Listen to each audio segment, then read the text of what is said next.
Kalau mau baca Fatihah gitu. Jadi kalau orang tuh masih hidup, ila hadrati gitu. Kalau hidup tuh ila hadrati. Kalau udah meninggal tuh ila ruhi gitu. Tapi biar kata hidup ila ruhi enggak apa-apa juga. Tapi kalau masih hidup ila hadrati. Hadrati itu keharibaan.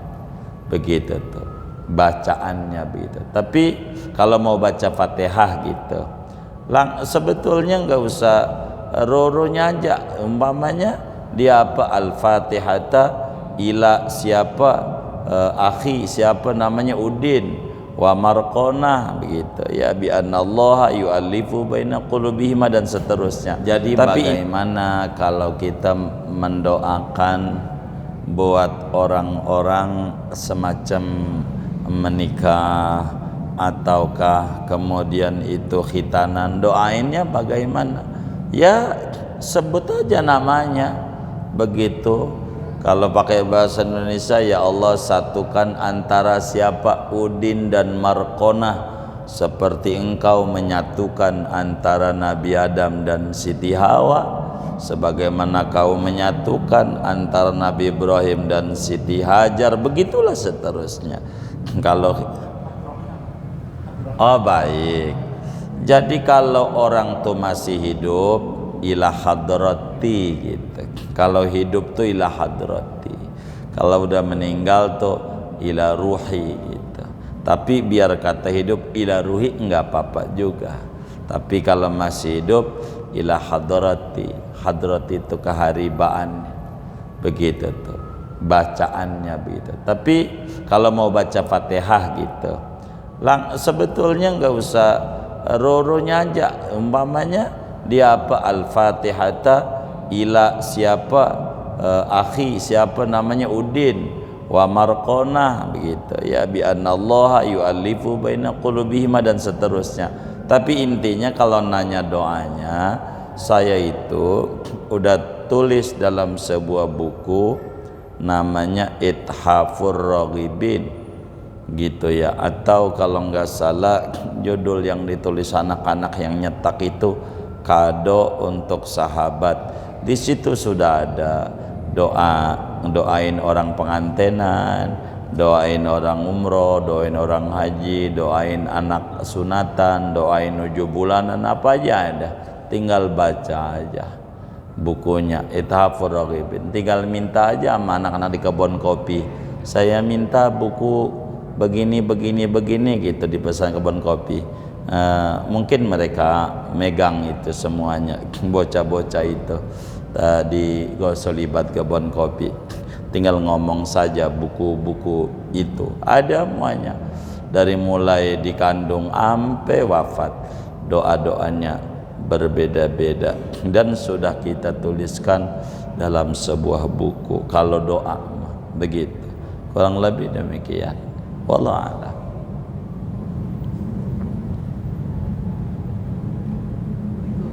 Waalaikumsalam.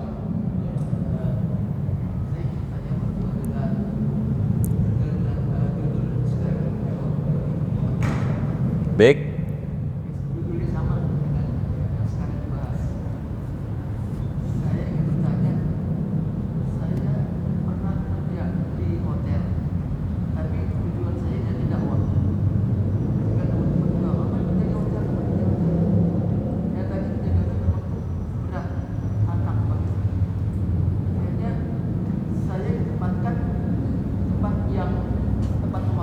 Iya baik, artinya ini bukan bertanya, mau dongeng namanya.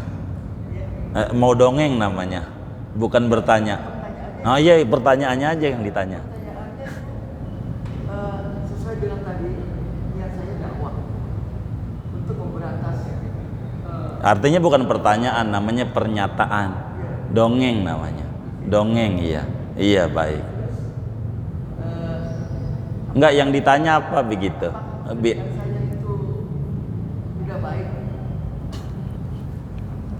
Iya baik, artinya orang kerja di hotel tuh baik atau tidak? Ya tergantung pada posisi apa dia kerja. Muslim sih insya Allah dia tahu begitu kerja tuh, yang namanya kerja.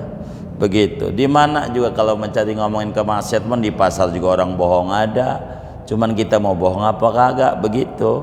Jadi adapun kerja, mau kerja di hotel, mau kerja di mana, orang kerja di Arab juga banyak yang kerja di hotel.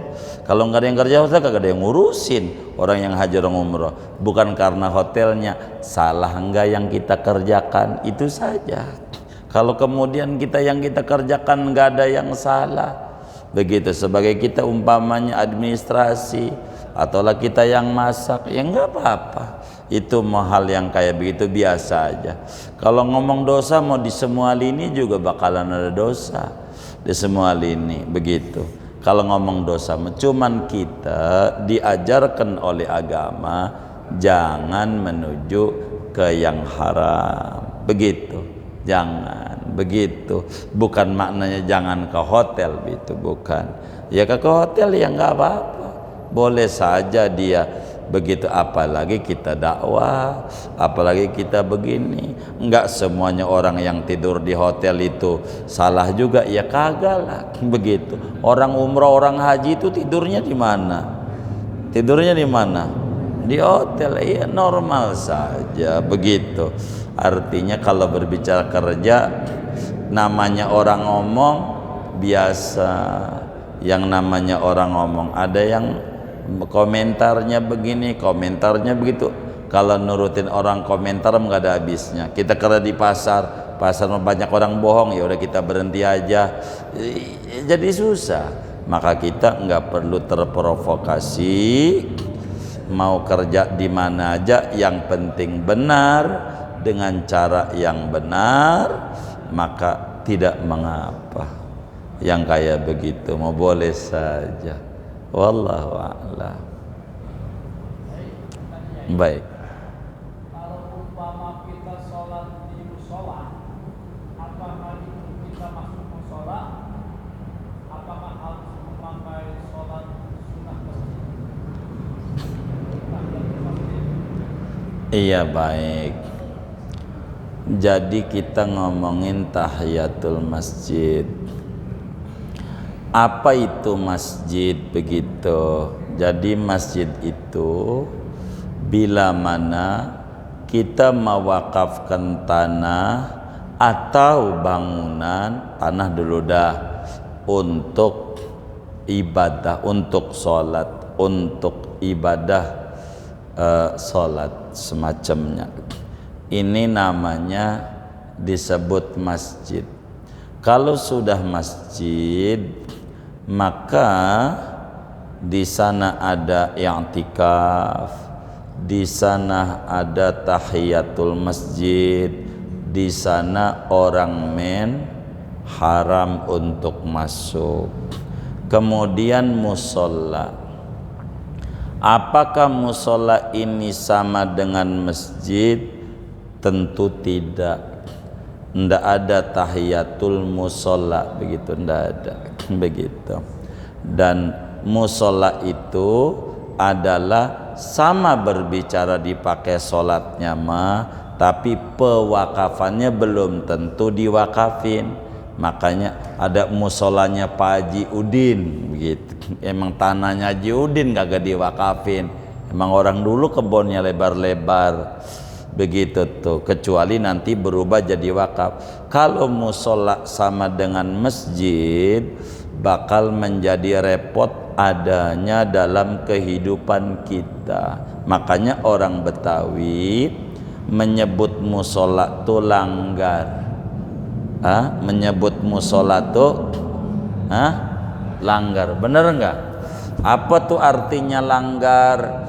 Hal-hal apa yang di masjid dilarang, di situ boleh dilanggar. Apa saja yang di masjid dilarang, di situ boleh dilanggar.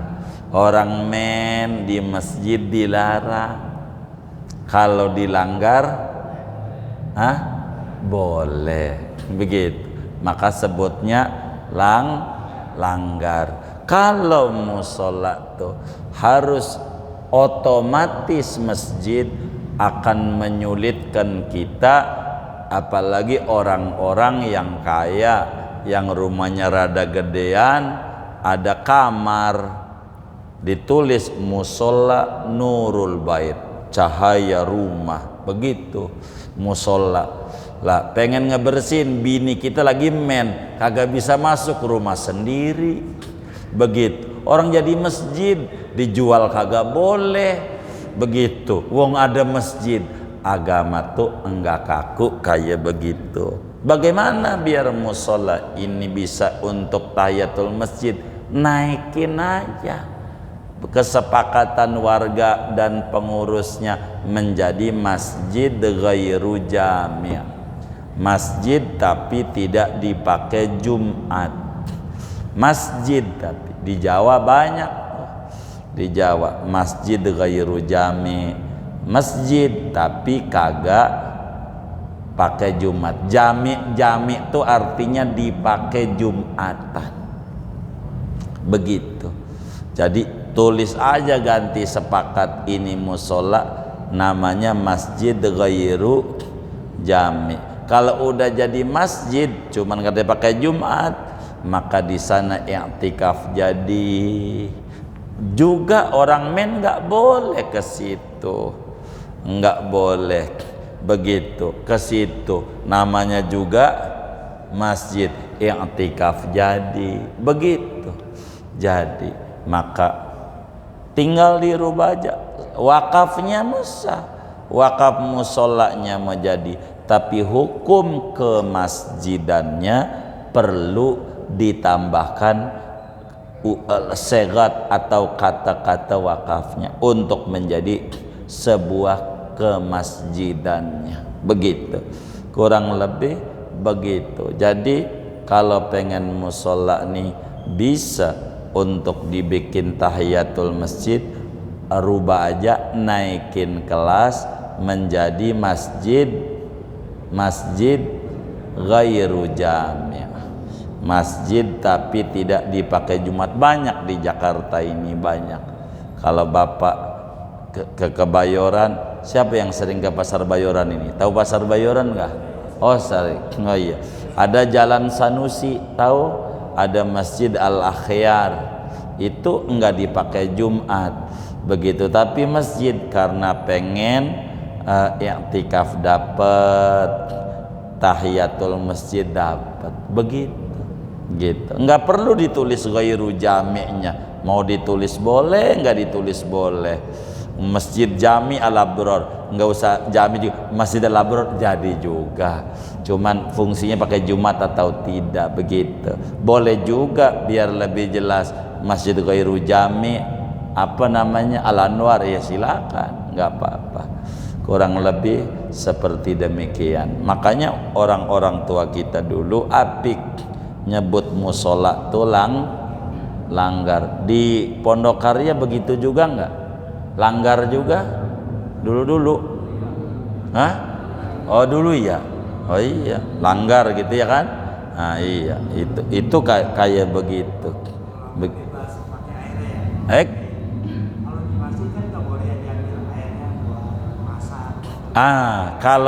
Kalau terkait dengan airnya, kalau berbicara hukum begitu, musola juga bakal berpengaruh. Terkait dengan apakah sumur ini wakaf buat orang sholat, sumurnya nih, bukan musolanya, ganti lagi hukumnya nih. Apakah air ini wakaf buat orang ibadah ataukah wakaf umum aja? Umum deh, siapa aja boleh pakai, berarti boleh gitu. Nah ini bakal menyangkut ke sana lagi aturan-aturannya. Kurang lebih kalau itu mau berbeda-beda juga begitu. Oh iya, karena nggak apa-apa, karena memang udah untuk begitu gitu. Di masjid bisa ada kolaman gede gitu, nggak apa-apa, emang udah begitu wakafnya begitu. Silahkan saja yang kaya-kaya begitu, boleh-boleh saja, karena memang sudah seperti itu niatnya. Jadi tergantung daripada niatul wakif namanya, niat orang yang wakaf sumurnya untuk apa, itu berpengaruh pada pemakaian, begitu. Kurang lebih demikian. Wallahu a'lam. Sudah? Baik. Kalau sudah, kita baca Fatihah.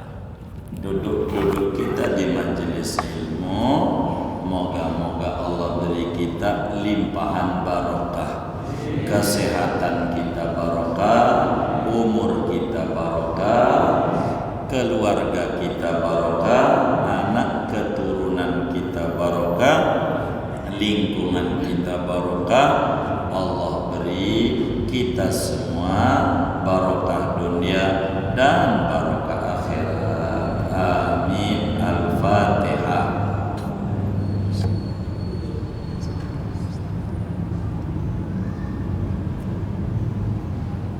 Sana aja sebentar.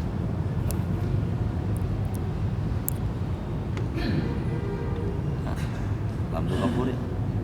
Ada di sana. Bismillahirrahmanirrahim.